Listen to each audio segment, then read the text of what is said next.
नमस्कार view now परिवार। आज हम 15 सितंबर 2025 और 16 सितंबर 2025 को कोर्ट में हुई घटनाएं और ईडी से जुड़ी बातें आपसे साझा करना चाहते हैं। ध्यान रहे, हमारा उद्देश्य न तो सकारात्मक न ही नकारात्मक राय देना है। जैसा कि मैंने चैनल की पहली वीडियो में बताया था, ईडी और व्यू नाउ कंपनी कोर्ट के अधीन है, न कि कुछ यूट्यूबर्स के। हमारे चैनल के माध्यम से केवल कुछ अंदरूनी जानकारी का ही संकेत दिया जाता है, हर बात बताना संभव नहीं होता।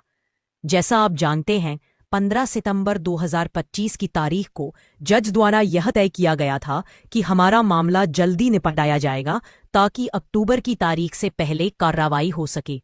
मगर उसी दिन कंपनी ने सुनवाई से पहले ही अपना केस विथड्रॉ कर दिया। यह समझने योग्य है, अगर कोई पक्ष सही होता तो जिला कोर्ट में ही जमानत स्वीकार कर ली जाती। पर व्यू नाउ परिवार का अनुभव अलग रहा है।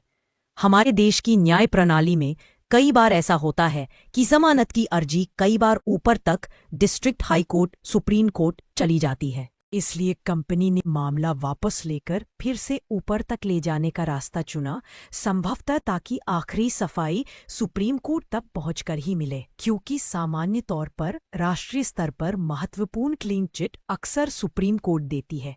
15 तारीख को मामला विथड्रॉ कर देने के पीछे की गुप्त सूचनाओं से यही अनुमान लगा कि फिर से एक बार जमानत अर्जी लगाने पर यह मामला हाई कोर्ट से सुप्रीम कोर्ट तक पहुंचना पड़ेगा। हमारे देश में अक्सर बड़ी और जटिल मामलों में लोग अंतिम निष्कर्ष के लिए सुप्रीम कोर्ट पर भरोसा रखते हैं। 16 सितंबर 2025 को एक और अहम बात हुई। मुकेश अंबानी के बेटे अनंत अंबानी द्वारा बनाए गए वंतारा प्रोजेक्ट से जुड़े केस को भी सुप्रीम कोर्ट ने क्लीन चिट दे दी। कोर्ट ने स्पष्ट कर दिया कि वंतारा स्थल से जुड़ी कोई गड़बड़ी नहीं है। अब आप खुद सोचिए, जब देश के इतने बड़े उद्योगपति के बेटे को भी क्लीन चिट दिलाने के लिए सुप्रीम कोर्ट तक जाना पड़ता है, तो आम कंपनी या व्यक्ति जिला कोर्ट और हाई कोर्ट में आसानी से क्यों जीत पाएंगे या जमानत पा सकेंगे? यही कारण है कि भारत के नागरिकों को आज भी सुप्रीम कोर्ट पर सबसे ज्यादा भरोसा है, क्योंकि वहीं पर सीधे निर्णायक कार्यवाही होती है।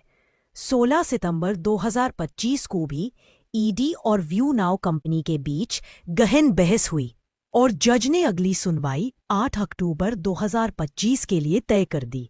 आजकल कुछ यूट्यूबर्स इन सरकारी परेशानियों पर बहुत नकारात्मक या सकारात्मक दावों के साथ अटकलें फैला रहे हैं और लोगों को गुमराह कर रहे हैं। मैं उन यूट्यूबर से कहना चाहूंगा, सिर्फ गाइड करना ही काफी नहीं होता। अपने काम पर ध्यान दीजिए ताकि आम आदमी सकारात्मक नकारात्मक अफवाहों का शिकार न बने और कोई गलत कदम न उठा बैठे। कंपनी आम निवेशकों के निवेश से चलती थी। आम जनता ने अपने सपनों और आशाओं के साथ इसमें हिस्सा लिया था। ऐसे लोगों को भड़काने के बजाय उनकी मदद कीजिए। यूट्यूबर होने का मतलब यह नहीं है कि आप जनता को भड़काने का काम करें। आपकी जिम्मेदारी है सच बताना और गुमराह नहीं करना।